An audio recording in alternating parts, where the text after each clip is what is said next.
The first dream created the world and trapped us in it. Long ago, before the stars had names, before the moon knew its own light, there was only darkness. And in that darkness, something stirred. It was not a thing of flesh or bone, not a creature of earth or sky. It was a dream. The very first dream. No one knows who dreamed it. Perhaps it was a god, or perhaps it was something older, something that existed before gods walked the heavens. But this dream was powerful. It was not like the small, fleeting dreams we have at night. No, this dream was vast. It was a dream of mountains that touched the clouds, of rivers that sang, of trees that whispered secrets to the wind. It was a dream of life, of you, of me, of everything that ever was and ever will be. And so the dream became real. The world was born from its thoughts. The first sunrise painted the sky in gold, the first wave crashed upon the shore, and the first breath of wind carried the scent of blossoms yet to bloom. For a time, all was perfect. The dreamer watched in wonder as the world took shape, as creatures roamed the land and stars sparkled like distant fires. But then, something changed. The dreamer, lost in the beauty of the dream, forgot one very important thing. This was not reality. It was only a dream. And dreams, no matter how beautiful, must one day end. But the dreamer did not wake. The dreamer could not wake. You see, the dream had become too real.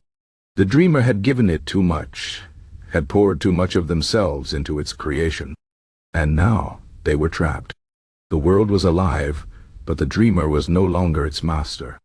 They were only a prisoner, just like the rest of us.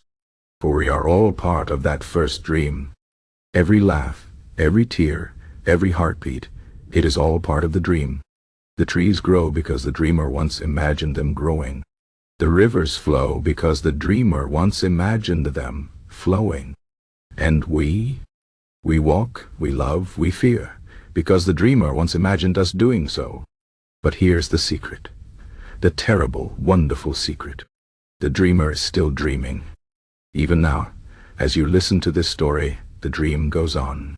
And because the dreamer sleeps, we must sleep too.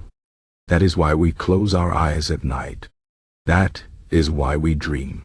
Our dreams are echoes of the first dream, little pieces of the world's beginning.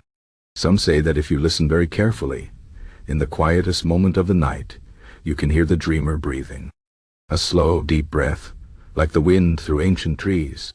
And if you are very, very still, you might even hear a whisper, a voice, soft and sad, saying, "Wake me, please wake me," but no one knows how. No one knows if the dreamer can ever wake. And if they do, what will happen to us? Will the world vanish like morning mist? Will we fade like shadows at noon? Or will we become real, truly real, for the first time?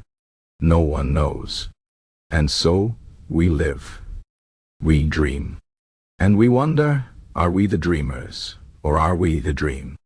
Perhaps one day the stars will tell us. But until then, sleep well, and dream carefully. For every dream is a thread in the great tapestry of the first dream. The dream that made us, the dream that holds us, the dream that may one day let us go. The end.